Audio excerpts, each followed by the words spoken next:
In today's fast-paced world, many people equate wealth with money, possessions, and status. However, true wealth lies beyond material riches. It is found in a peaceful mind, a compassionate heart, and a life lived with purpose and fulfillment. Modern society often glorifies the pursuit of wealth and success. People work tirelessly to earn money, buy luxurious homes, and acquire expensive possessions. But in this relentless chase, they often sacrifice their health, relationships, and inner happiness. Consider the story of Daniel, a successful businessman who spent his entire life accumulating wealth. He worked long hours, rarely spent time with his family, and ignored his deteriorating health. By the time he reached retirement, he had a mansion, luxury cars, and a substantial bank balance. But he was lonely and battling chronic illnesses. His wealth could not buy back the years he lost or the relationships he neglected. This story is a stark reminder that financial success without balance leads to emptiness. True wealth is not measured by what we own, but by the peace and joy we experience in our daily lives.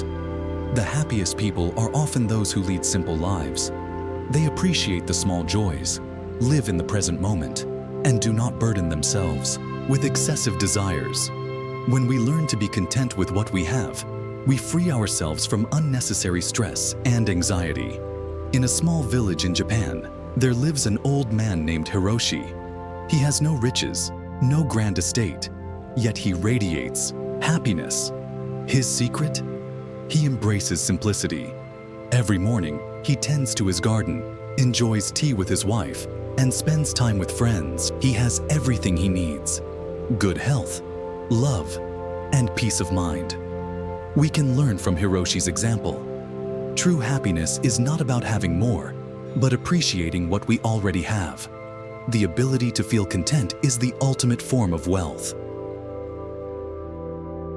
One of the greatest sources of suffering is our attachment to things, people, and outcomes. We often cling to material possessions, past experiences, and even toxic relationships, fearing loss or change. However, true freedom comes when we learn to let go. A Buddhist monk once told a parable about a traveler who carried a heavy bag of stones. He struggled under the weight, unable to move freely. When asked why he carried them, he replied, "I have had these stones for years. I cannot leave them behind." The monk smiled and said, "Put them down, and you will be free." Like the traveler, we all carry unnecessary burdens, grudges, regrets, unrealistic expectations. The moment we release them, our journey becomes lighter and more joyful. Another profound aspect of true wealth is the ability to give. When we share what we have, whether it's time, resources, or kindness, we enrich not only others, but also ourselves. Take, for example, the story of Maria, a single mother who struggled financially. Despite her hardships, she always made time to volunteer at a local shelter. One day, she met a wealthy businessman who was deeply moved by her generosity. Inspired by her kindness, he offered her a job opportunity that changed her life. This story highlights a simple truth. When we give without expecting anything in return, life often rewards us in unexpected ways. True wealth is not about how much we keep, but how much we share. Many people live in fear. Fear of financial insecurity, fear of losing loved ones, fear of the unknown. However, worry does not change the future. It only robs us of today's peace. There is an ancient Chinese saying, "Worrying is like carrying an umbrella every day in fear that it might rain." Instead of dwelling on what might happen, we should focus on making the most of the present. A young man once approached a Zen master and asked, "Master, I am always anxious about the future. How do I find peace?" The master handed him a cup of tea and said, "Drink this tea." The young man was confused, but followed the instruction. The master then said, "In this moment, were you thinking about the future?"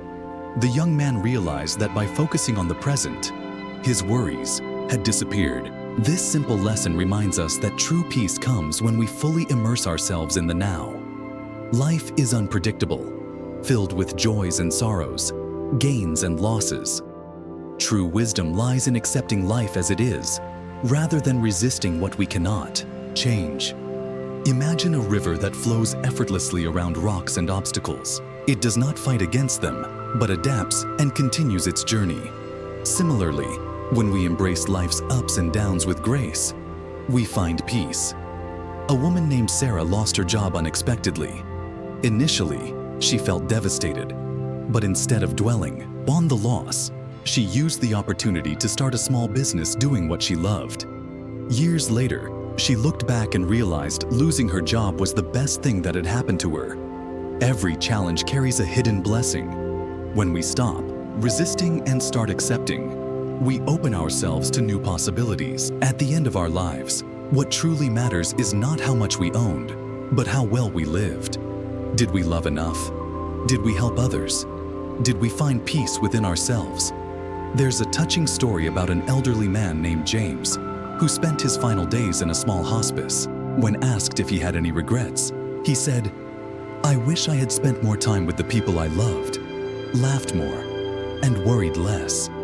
His words serve as a reminder that life's true purpose is not accumulation, but appreciation. It's about cherishing each moment, being kind, and finding joy in the simplest things.